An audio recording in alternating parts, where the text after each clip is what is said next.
the Shark Deck.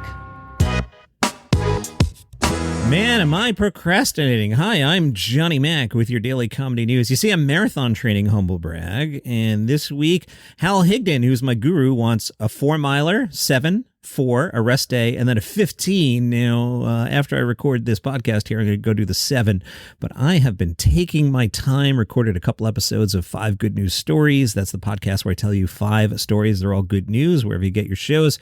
I've even wasted the first 35 seconds of this podcast before I tell you Matt Rife is the latest performer to get pelted with a random object on stage. This time, it was a bra. Why are you laughing, Johnny Mac? It's not, I don't know. It's just funny. It's a comedy show. Are you really upset that I'm laughing that Matt Rife got hit with a bra? Come on. An eyewitness tells Page 6 that Matt Rife was performing in Atlantic City and a female spectator decided to shoot her shot, writes Page 6. An eyewitness says it went down when Rife was flirting with an 85-year-old woman who had flown all the way to Florida for the show, and she got pelted with a bra. All right, that's not funny. I don't want 85-year-old women getting hit by bras. Why is an 85-year-old woman at Matt Rife anyway? Rife himself was taken aback because why would somebody throw something at an 80-something-year-old woman who was getting all of his attention? The insider notes that the woman's daughter picked it up with disgust and then threw it the rest of the way towards Rife. A second eyewitness says Rife didn't even bother to catch it. The bra landed at his feet. An insider said Rife did pick it up and noticed something had been written on the bra. You're curious, right? What did it say? It said, if you find my bra, tell Matt Rife to reach out to me. And it had her Instagram handle. It also had her hotel and her hotel room's number written on it. The insider says, rather than keep that information to himself, Rife read it out to the crowd. Paul Reiser is back into stand-up comedy, and the San Francisco Chronicle asked him what's been the best part about getting back into stand-up. Reiser said, one of the things that was underscored for me after the pandemic was how much of the human element was missed.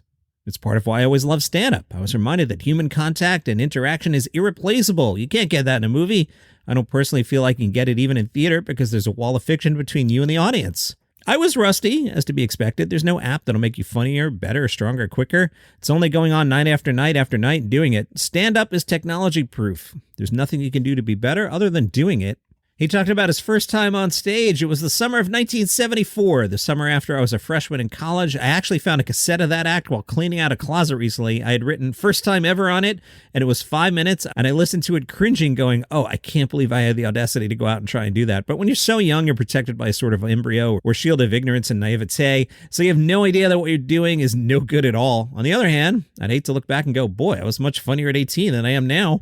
It wasn't a particularly great living, but we fellow comics were all supporting ourselves. There were enough clubs, and you get $20 here and $100 there and $70 there, and it was like, oh, I think I got the rent covered. We were so thrilled to have $300 in our pocket and thrilled not to have to do a regular job.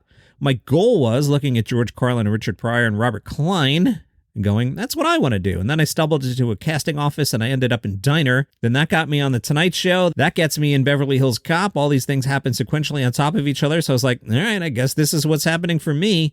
Jane Curtin looked back on her early years of Saturday Night Live and doesn't find it funny. Jane spoke to Deadline and said, we were sent the 5-year compilation video of SNL's first 5 years a few years ago, and I gave one to my daughter. We were out visiting, and her husband said, have you ever watched any of these? And I said, I haven't seen them in a long time. He said, would you mind if we watch one? I said, no, great, pick one. So we sat around the TV, and I had that sort of anticipatory open-mouth grin that people have when they're waiting for something to happen. They know it's going to be really great, and it never happened. It wasn't funny. Not one thing was funny. There's not one utterance of a laugh or a giggle. Jane attributes the unfunniness of SNL to it being dated, since it's 50 years old. But after the rewatch, I was like, this really wasn't a very good show. It was terrible. Vulture asked Paul F. Tompkins if there's a certain amount of salvation, interesting word, in embracing the successes of new comedians. Paul said, oh, for sure, yeah. I mean, it does help to keep me away from the bitterness. I remember Beth Stelling's special Girl Daddy that came out. Man, to watch somebody who has, like, when you see the thing where they've come in their own, and they've got it, and it's down, and it's funny, and it's deep, and it's insightful, and it's entertaining, it's everything. When you watch them become that, I get chills talking about it. I had to refrain from texting during the special. I was like, watch the whole thing. And to say, Beth, I love this special so much. Congratulations. I have to pull myself back from saying, I'm proud of you, because I don't have any right to say that. I didn't have any hand in her ascension.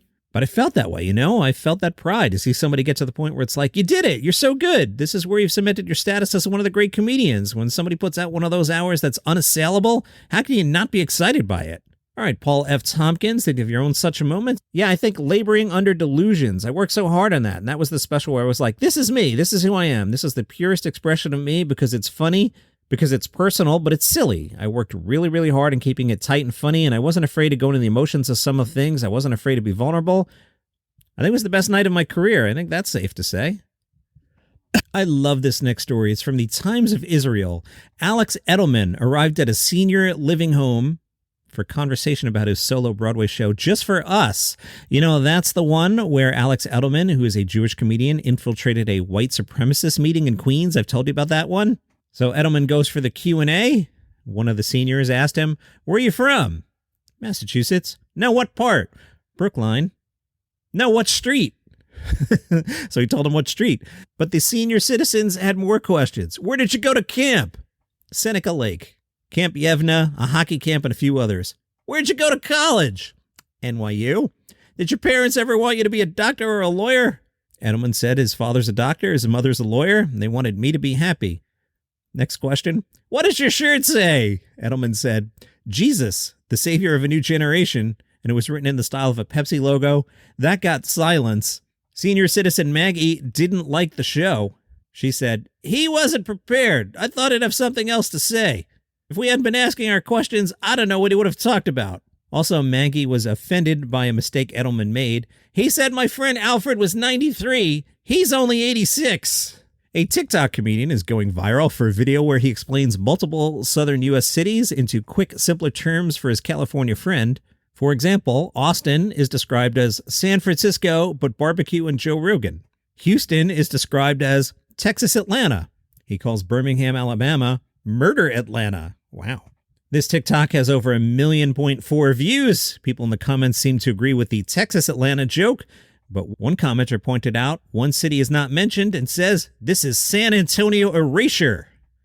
I guess I got to go do that 7-mile run now. All right. Follow the show for free on Apple Podcasts, Spotify, YouTube, wherever you get your shows. Lace up. See you tomorrow.